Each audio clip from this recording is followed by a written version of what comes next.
The Galactic Concorde's grand chamber buzzed with a cacophony of 12,000 delegates representing civilizations from across the galaxy. Holographic displays hung suspended above the vast circular amphitheater, translating alien dialects through quantum processing algorithms. Ambassador Alice Morrow of Earth sat quietly among the human delegation, just 17 representatives among thousands, watching the proceedings with practiced patience that came from knowing how little the Concorde typically valued Earth's input.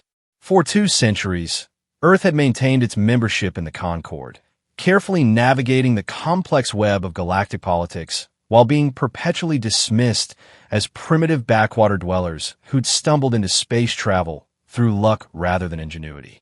The other species found humans amusing, bipedal, emotional creatures who somehow managed to build functioning starships despite their apparent technological limitations. That was the day before the Stella Eden incident. The civilian transport vessel Stella Eden had been making its routine run through the contested Meridian sector, carrying 700 colonists to New Vancouver Orbital. Captain Sarah Okonkwo had filed all proper flight plans with Concorde Traffic Control, utilizing the recently signed Right of Safe Passage Treaty that allowed civilian vessels to traverse zones claimed by multiple powers. The Draconian war cruiser appeared without warning on the Stella Eden's sensors mere moments before opening fire. The Reptilian Empire's ships were notorious for their aggressive territorial enforcement, but this was supposed to be protected space. Draconian vessels typically hailed vessels before engagement. It was standard protocol even for their warrior culture. But not this time. The first plasma lance tore through the Stella Eden's starboard quarter, vaporizing the passenger decks. The second strike punched through the hydroponic section where children had been tending to zero-G gardens as part of their educational program. Emergency bulkheads sealed automatically, but it was already too late for hundreds. Captain Okonkwo's final transmission crackled with static and horror. They didn't even hail us. We followed every protocol. The Draconian cruiser logged the incident as disposal of unidentified craft in disputed space. No apology. No explanation. The Stellar Empress's captain filed a standard patrol report and continued on course. 27 light-years away, in an unmarked building beneath Geneva, 12 people sat around a holographic conference table that officially didn't exist. The response committee had been formed alongside Earth's Concorde membership, a fail-safe clause in humanity's treaty documents that few bothered to examine closely. Article 73, Section 12, Subsection B. In the event of unprovoked attack on civilian targets by Concorde member states, affected parties reserve the right to proportional response within Concorde legal frameworks. The chairperson, a stern woman whose official government position was listed as Deputy Undersecretary for Interstellar Trade Relations, reviewed the data streams flowing across their secured quantum link. Real-time feeds from surviving Stella Eden crew members provided horrifying testimony. Children's personal effects floating through breached hull sections. Emergency responders finding entire families carbonized in their sleeping quarters. The Draconians won't acknowledge this, said the retired fleet admiral whose civilian business card simply read logistics consultant. They'll claim territorial enforcement. Their legal team will tie this up in Concorde bureaucracy for decades. Not if we invoke Protocol Omega, replied the engineer, a thin man whose work was so classified that even most of the committee didn't know his real name. Project Scalpel is operational. Around the table, faces grew grave. Protocol Omega was the doomsday option. Retaliation so precise and devastating that it would reshape galactic understanding of human capability. They'd planned for it as one plans for a nuclear response, hoping never to use it, but knowing the plans must exist. We cannot allow this to stand, the chairperson stated firmly. But we are not murderers. Whatever response we choose must be surgical, proportional, and leave no doubt about our technological superiority while maintaining the moral high ground. The debate raged for hours. Some called for a crippling strike against draconian infrastructure. Others argued for infiltration of their command networks. The military representatives pushed for a demonstration of force that would intimidate the entire Concord. But the chairperson held firm to humanity's core principle. We punish only those responsible. We are not become the monsters we fight. The vote was unanimous. Operation Precise Response would target the specific vessel and its supporting infrastructure with zero civilian casualties. The message must be clear. Earth could strike with godlike precision, choosing exactly who lived and who died. The nightshade slipped through quantum slipstreams like a whisper through shadows. Its hull absorbed sensor pings while redistributing energy signatures that made it appear as background cosmic radiation. The prototype stealth frigate had been humanity's most closely guarded secret. Propulsion systems that bent space-time without the telltale gravitational ripples of conventional FTL drives. Captain Lien Zhou studied the holographic display of the Hudson shipyards, where 3 Sunspear-class battlecruisers were nearing completion. Intelligence confirmed that one of them would replace the Stellar Empress as the flagship of the 4th Draconian Fleet, the vessel responsible for the Stella Eden massacre. "Time to target?" Zhou asked her tactical officer. 47 minutes until optimal deployment window, Captain. The swarm canisters are armed and ready. Project Scalpel hadn't been about creating bigger weapons. While other civilizations pursued megaton yields and planet crackers, Earth's greatest scientific minds had worked on the ultimate precision instrument. Nanoswarms that could be programmed to identify specific alloy compositions, molecular signatures, and energy emissions.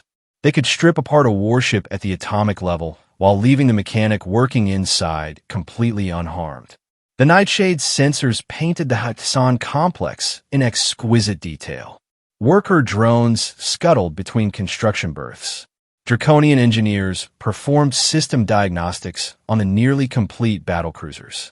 Safety protocols were strict even by the Empire's standards. No civilians allowed within 3 kilometers of military construction zones.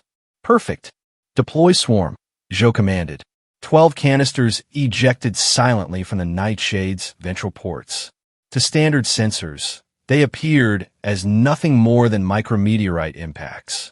The canisters split open at programmed distances, releasing clouds of nanites invisible to conventional detection. The engineer's voice crackled through secure channels from Earth. Swarm synchronization achieved. Target identification confirmed. Initiate protocol Scalpel.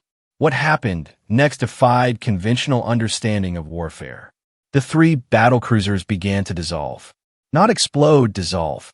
The nanites had been programmed to selectively disassemble nickel-titanium alloys, quantum processing cores, and weapons-grade plasma containment systems. They ignored organic matter, standard ceramic composites, and common metals. The Sunspear-class vessels collapsed in perfect geometric patterns as their structural integrity failed. Maintenance gantries, made of standard alloys, remained intact. Draconian engineers evacuated in confusion as their warships disintegrated around them like sandcastles in a tide. Not a single worker was harmed. Message beacon deployed, the Nightshade's communications officer reported. The beacon contained a simple text message in Standard Galactic. "To those who target the innocent, we possess the power to unmake your greatest weapons while leaving you untouched. We choose precision over indiscriminate destruction. We choose justice over genocide. Let this precision speak for itself." Surveillance footage from the shipyard showed Draconian security forces standing helpless as their prize warships dissolved. Emergency protocols activated, but there was no enemy to target, no explosion to contain. Just the slow, inexorable dismantling of military vessels, while everything else remained functional. The Nightshade slipped away as quietly as it had arrived, leaving questions that would echo through the Concorde for generations. The emergency session of the Galactic Concorde convened within 36 hours. The Draconian delegation demanded immediate sanctions against Earth for terrorist actions and weapons of mass destruction. Ambassador Thrask, the Draconian representative, slammed his taloned hand on the speaker's podium. "These primitive mammals have unleashed an abomination upon the galaxy. They possess technology that can dissolve our finest ships without warning. Alice Morrow stood to respond, her voice carrying the quiet confidence of someone who no longer needed to shout to be heard. Esteemed colleagues, I present to this chamber the complete sensor logs of the Stella Eden on the day of its destruction. You will see no warning hail, no identification request, no attempt at communication before the unprovoked attack on a civilian vessel. Holographic data flooded the chamber. The Stella Eden's final moments played out in horrifying detail. Children in the hydroponics bay, one moment, gone the next.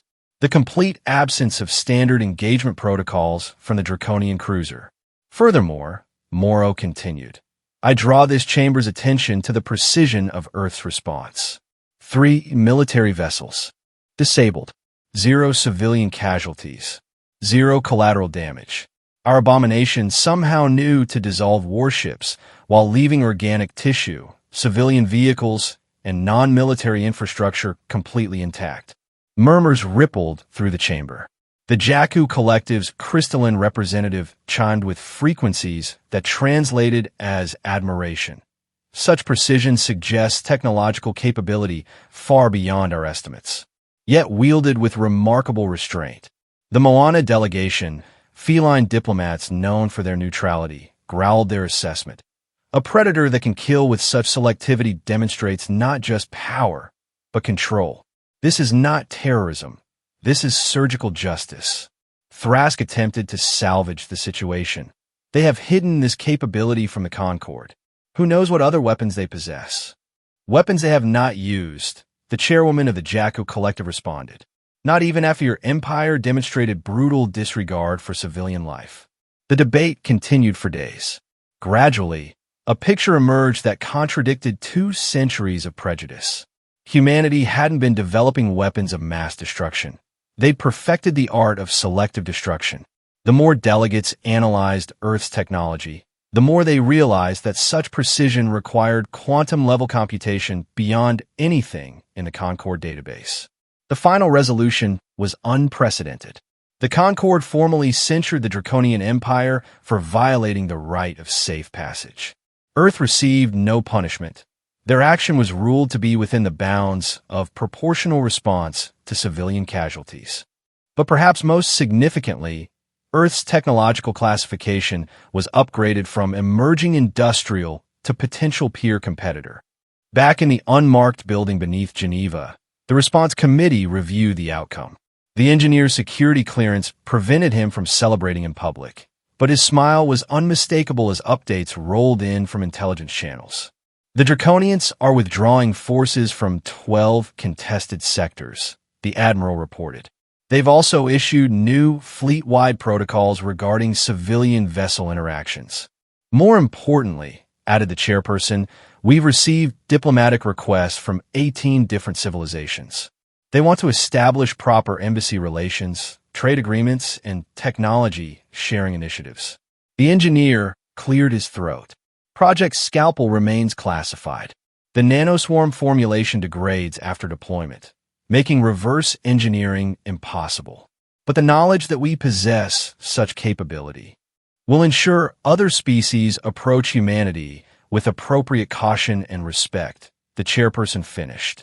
Light years away, aboard the cloaked Nightshade returning to its hidden berth, Captain Zhou studied the quantum mirror feeds of galactic news streams.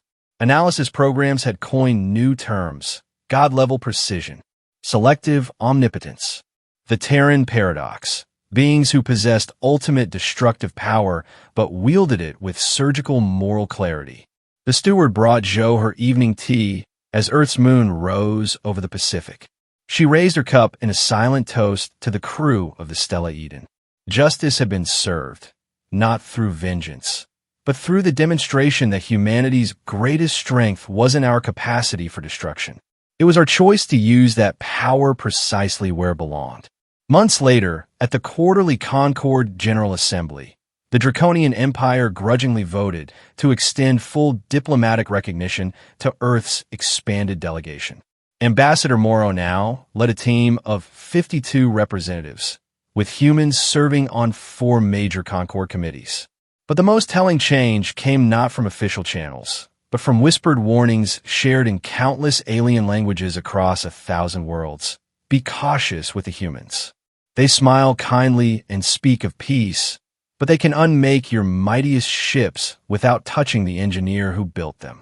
In all the galaxy, there is no fury more terrible than that of creatures who have mastered the art of precise justice. The Nightshade continued its patrol routes, a shadow among shadows, never seen but always present. Its crew rotated through black site facilities where Earth's most classified projects pushed the boundaries of what the galaxy believed possible. They had proven humanity's first law of warfare. The deadliest predator isn't the one with the biggest teeth, but the one that knows exactly where to bite. In the cargo hold where the swarm canisters had once been stored, a memorial plaque bore the names of everyone lost aboard the Stella Eden. Simple text beneath the names read, "They were taken by those who chose violence. They were avenged by those who chose precision." The galaxy had learned its lesson. Earth hadn't joined the Concord as a primitive species begging for protection. They had arrived as a civilization that had solved one of warfare's eternal questions: how to punish the guilty without becoming guilty ourselves. And in the unmarked rooms where Earth's guardians continued their vigilant watch, the protocols remained unchanged. They would respond to threats with mathematical precision. They would protect the innocent with unwavering commitment. And they would ensure that throughout the vast cosmos, when species contemplated acts of aggression against civilian vessels, they would remember the lesson of Stella Eden. Sometimes, the deadliest response is not a sledgehammer, but a scalpel. And sometimes, the best way to punish monsters is to show them what true monsters could do, then choose to be better. The stars continued their eternal wheel above Earth's skies, but now humanity watched them not as distant lights, but as neighboring territories where respect had been earned through the ultimate display of power, the restraint to use it justly.